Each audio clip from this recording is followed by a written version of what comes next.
Has this place changed again? Another chicken place?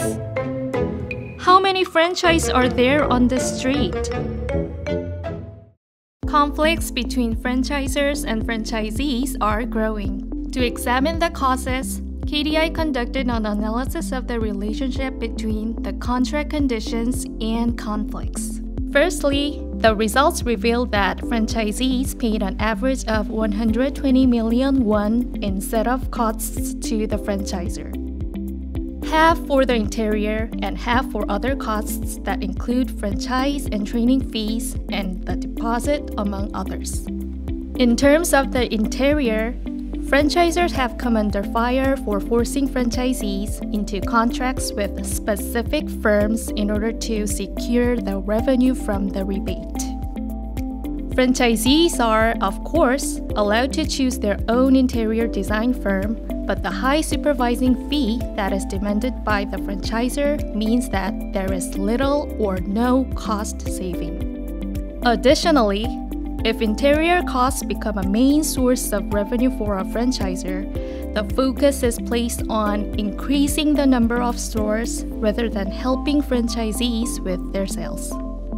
Franchise fees are a reflection of a brand's reputational capital and generally increase with the number of stores and number of years in business.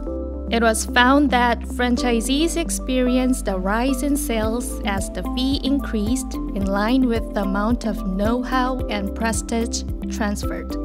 Next, an examination was conducted on the royalty payments that are paid monthly after a store opens.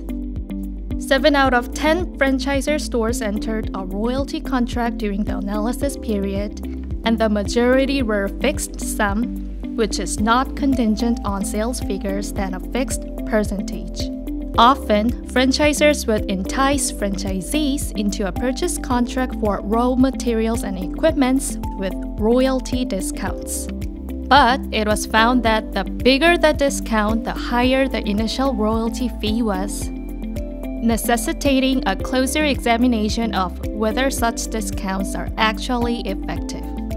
In terms of the effect royalties have on sales, the fixed percentage, which encourages more active assistance from the franchisors to franchisee, had a positive impact, while no significant impact was found for the fixed sum royalty.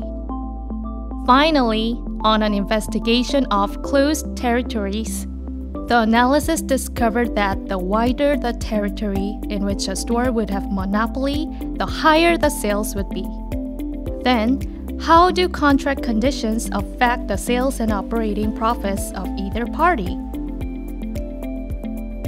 A rise in the franchise fee and royalty contributed to the sales and profits of franchisors and the sales figures of franchisees, but not their operating profit. As the number of stores increased and competition intensified, sales growth seemed to be less than cost increase. Contract conditions had a contradictory effect for the parties, ultimately resulting in conflict. Meanwhile, while the sales and operating profits of franchisees increased with the expansion of a closed territory, thanks to more customers, that of the franchisors decreased due to the limitation on the number of stores. Based on the above findings, it is expected that the heated debate over closed territories will continue. 가맹사업이 성공하려면 본부가 시장을 직접 경험해야 합니다. 그런데 직영 경험이 없는 본부가 60%나 되기 때문에 사업상의 여러 위험들이 가맹점으로 전해질 수 있습니다. 직영 경험이 정보공개서에 명확하게 드러나도록 해서 창업자들이 현명하게 브랜드를 선택하도록 유도해야 합니다. 가맹 계약과 관련해서는 정유령 로열티가 확산될 필요가 있습니다. 이를 위해서는 본부들이 가맹점 매출 실적을 원활하게 파악할 수 있도록 전산 인프라가 구축되어야 합니다. 또한 상품의 통일성 유지와 관련이 없는 품목들은 원부자재 계약에 포함되지 않도록 업종별로 필수 품목 가이드라인이 수립되어야 합니다. 최소한의 물류 비용을 제외한 추가 마진은 원부자재 대금보다는 로열티에 포함되도록 유도하는 것이 필요합니다.